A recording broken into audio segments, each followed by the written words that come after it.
this has, in the large part, probably 99.9%, in fact, been a very peaceful protest over this weekend. John?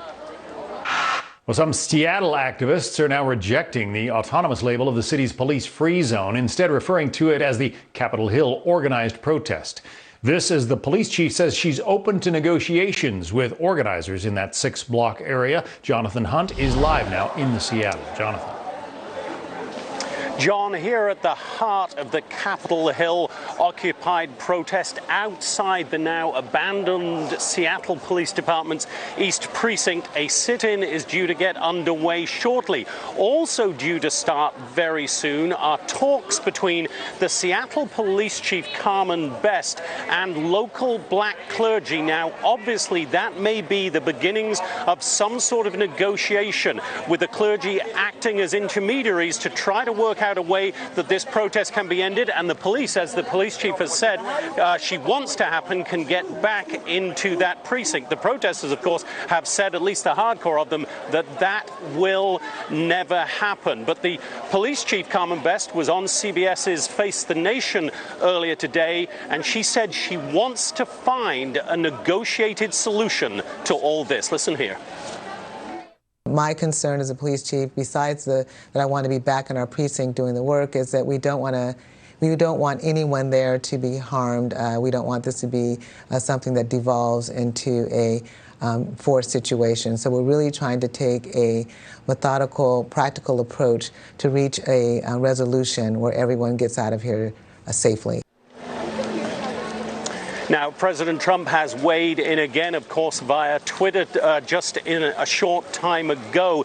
He said, among other things, that the mayor of Seattle, Jenny Durkan, and the governor of Washington State, Jay Inslee, should be, quote, ashamed of themselves. And then he added, easily fixed. What the president didn't say was how he might go about fixing this. Obviously, there is not any political will that we have seen on the part of the governor or the mayor of Seattle to move to end this quickly, John. So at the moment, we are just in this ongoing standoff.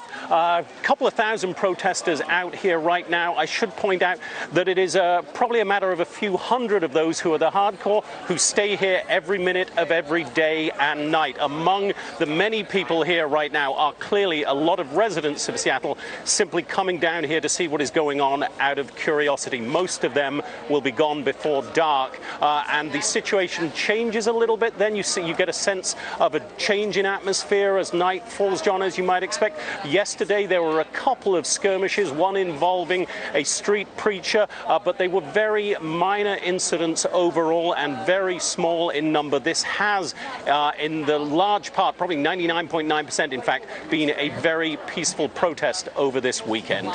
John? Jonathan Hunt in Seattle. Jonathan, thank you. Nearly a week has passed since Seattle police abandoned a downtown precinct and protesters took over a 6-block area they call c.h.a.Z for Capitol Hill Autonomous Zone. Now they've changed that name to c.h.o.p for Capitol Hill Occupied Protest or Organized Protest. They say Autonomous Zone gave the wrong impression of their aims. Jonathan Hunt is live inside the newly renamed c.h.o.p. Jonathan. John, Seattle's police chief Carmen Best is meeting this afternoon with black clergy locally to begin discussions about potential police reform and, of course, about how the protest here, the organized protest as it is now called, might be ended peacefully. It is a ongoing discussion that the police chief says she wants to have. She doesn't want anybody to get hurt, however this ends. President Trump weighed in again today on this organized protest via Twitter, as you might expect.